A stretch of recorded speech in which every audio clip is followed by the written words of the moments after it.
Bank of Guyana to introduce new $2,000 bill. 4 mothers charged for arson attack. U.S. court sentenced New York-based fraudster to 18 months. And surprise money announcement raises questions.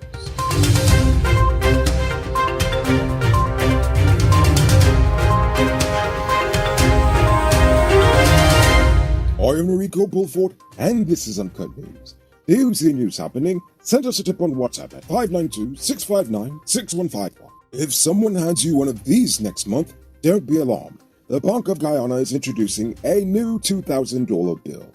Specimens have already been sent to commercial banks. The introduction of this new note is in commemoration of the country's 55 years of independence. It should officially enter circulation in February.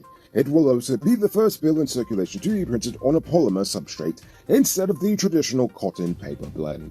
19-year-old Isaiah Edwards died Thursday night after he attempted to protect his mother from her abusive partner. They were at home when his stepfather started to abuse the mother because she was cooking late. When the young man stepped in, he then attacked them both, stabbing Edwards in the hip and the woman to her body.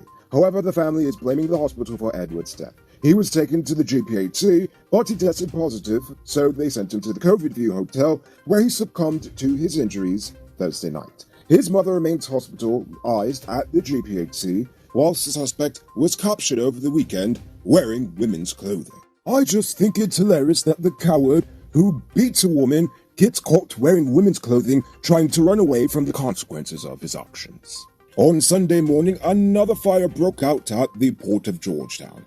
This time, it's at Guyana National Shipping Company's wharf on Lombard Street.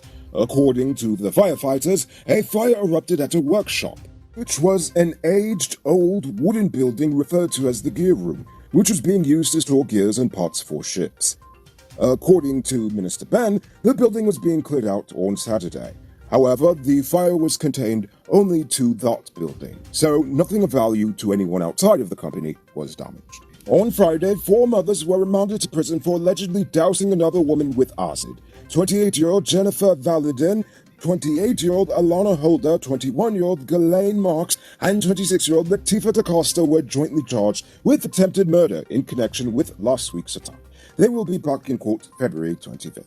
Now it's time to tell you about Best Buy's car of the day. Currently on sale is this 2016 Mazda CX-5. It comes with Bluetooth, mug rims, new tires, TV, CD, stereo, LED fog lamps, electronic parking brake, park camera, side camera, rear spoiler, and much, much more.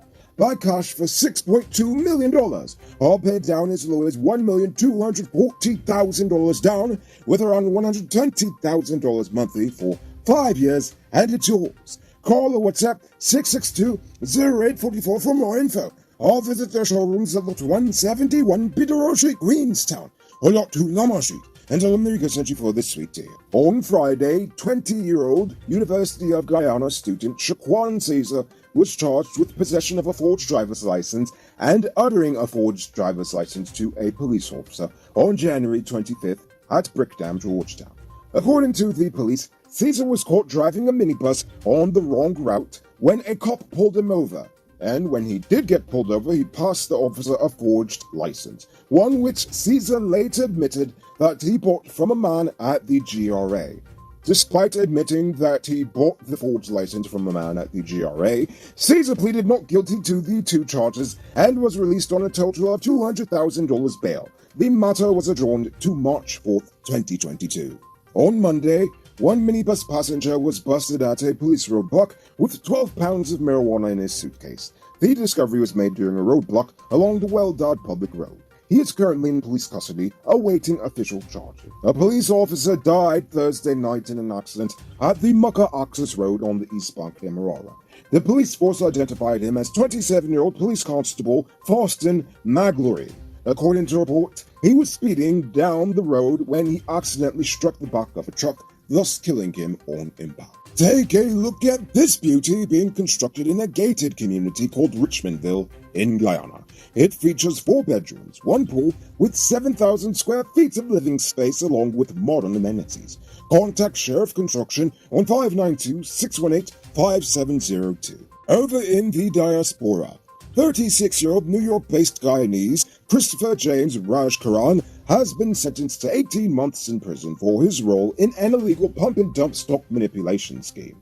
According to court documents, Raj Kumar participated in the scheme to hijack and assume control over dormant public shell companies. Raj Kumar and his co-defendants used their control over the companies to turn them into pump-and-dump schemes. That's when they fraudulently pump up the price of the company's stock so they could profit from the sale of stock at inflated prices to unwitting investors, only to sell it all, causing all the people who came in last to lose their money.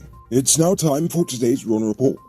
As of Sunday, there are now 353 new cases. There are now 1,166 persons dead, 16 in the ICU, and 11,543 active cases overall. And the total number of confirmed cases around the nation now stands at 59,803. So please, people, wash your hands frequently. Avoid touching your nose and mouth and mask up before you leave the house. When you do leave home, try to avoid enclosed spaces and large crowds. And remember to give 6 feet of space between you and others. Now for our stupid news of the day. You know what I think is stupid? This surprise announcement of the new bill going into circulation. It honestly leaves me with more questions than answers. Questions that I might honestly have to ask myself because I know the media did not. I mean, for one, why didn't they make the design open to a public competition and a vote? It would have been a nice way to engage the people of the nation into feeling that they have a stake in the nation's asset, in its most valuable asset, its currency. I mean, come on, we could have had a big art contest. It would have been a great way to showcase people's skills. Secondly, I have economic concerns. We do not print our own money. So, who did we pay to print these bills, and how much of our foreign reserves did we use to purchase it? Was this decided upon by Parliament, the government, or the Bank of Guyana itself, and why was this decided? How many are being printed? Since this will now be the second largest bill in circulation, will its addition have any effect on inflation given the already increased inflation we are experiencing currently? How is this money being injected into the monetary circulation? I see that some of the banks have specimens of this, but is all the money going to the banks, or is some going to the banks and then the people, or is it being printed just to finance all the billions of dollars that was spent before we even touched the oil money? Or is the billions, going to all these billions of dollars of construction that we're about to have over the coming year? I mean, because surely we don't have enough floating around in current circulation. I mean, I really don't know, and these are questions that are not being asked. In fact, what have happened to Dutch disease? Is that no longer a problem, or are we already feeling it at the same time as, the rest of the nation? There's a lot, honestly. It hurts my head to think about, because I can literally go on and on with the questions, because I believe that these are all legitimate concerns that no one in the media even considered to ask the Bank of Guyana. Honestly, it's really scary to think that the media is that lazy. In a time in which we are experiencing so much economic, social, and political reforms, movements, and upheavals, not only around the world but even locally, not asking tough questions of the institutions in charge of our assets and our government is just plain irresponsible on the behalf of the media. You can multiply your cash by selling digital top-up. This is a legit way you can earn some extra money at your business or to supplement your current hustle. Become a top-up vendor quick and easy through Cellular Plus. Call them on 685-3109 for more info. Now it's time for our Uncut News Views Poll Question of the Day. Every day we pose a question about current events in Guyana, the region, the diaspora, and how you feel it relates to us. So, you give your responses, and we'll read the best ones in the following episode. Thursday's question was about the budget, and here's what you all said. Arafat Rose says, education piques my interest because I'm a student and I'm concerned about poor students that can't afford to buy textbooks. I think the government should task teachers with the job of selecting poor students and refer them to the ministry, and the teachers shouldn't be biased when selecting students. Honestly, they need to make sure that you all have textbooks and not just the poor kids or the rich kids. Honestly, it's a shame that we don't have equity of education even in this day and age. So, Mohammed Sheriff says, why is Guy Sucre on the budget? Where is the money the sugar industry is supposed to be making? Or is it the PPP payment for their supporters? Well, honestly, at this point, it's really just a scheme to keep thousands of people off of welfare. So instead of giving them direct government welfare, they just force them to go work in slave-like conditions in the sugarcane, so they give them a little pittance of a salary just to keep the economy of Berbice afloat, because honestly, the government and private sector really seems uninterested in really, trying to improve the economy for people over there. I could go on and on, but honestly, that's a rant for another day. Max Khan says it's a good thing that a large portion of the budget is going to the infrastructure sector. Navin Singh says nothing piques their interest because it doesn't benefit them personally. I Am Venom thinks the budget was good, but they really would have liked to see more money going to public assistance, because increasing it by $2,000 seems to be kind of small when you consider just how much the price of goods have increased in the shops around the nation. NG the Atheist says, except for a few minor things, I like the budget. Even got a $4,000 raise in pay. Nice. Good one. So, before we get to tonight's question... Hey, I'm interrupting this program to let you know that not all truck parts are created equal. Some does work hard without any problems for a long time, while others does make your truck broke down quick and got you running your pockets again. Get genuine high-quality parts from Powered Automotive Truck Spares and Engine Parts and extend the life of your repair. They're the authorized dealer in Guyana for Hammer USA products like brake valves, clutch discs, universal bearings, and others.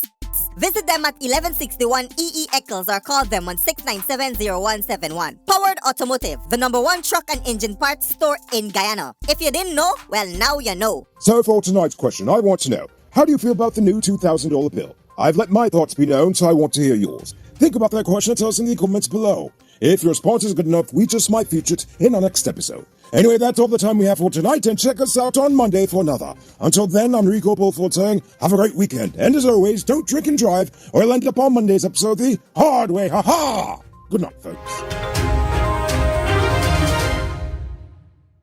Hey, Uncut News viewers, thanks for watching. You can subscribe by clicking on this button over here, or click over there for more news. You can also drop a comment to let me know if you've made it to the end of the video. Goodbye for now.